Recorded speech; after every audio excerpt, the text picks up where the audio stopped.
Mag-start na ito mga idol. At sa team ko, SMB. First win. Hang on to your seats for the PBA's 50 Philippine Cup Finals.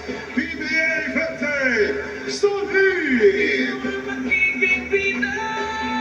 Champion from La Paz Leyte, number 6, Chris Ross. Shooting guard is a three-time PBA champion from Bautista, Pangasinan, number 77, CJ Perez. Small forward is an 11-time PBA champion from Santiago, this local star, number 13, Marshall Listener. Go SMB, go SMB. Game 1 sa atin to. Mo Totua.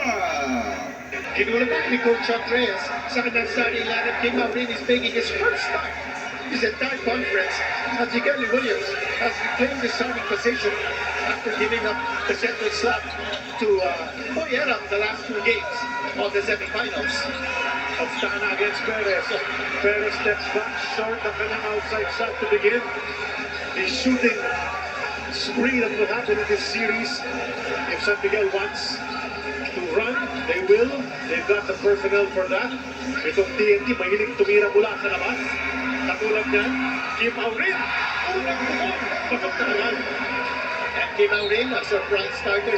Napansin natin doon si Kelly Williams bringing Junmar Fajardo outside to defend him. Kanya walang sentro pumapost up in that sequence.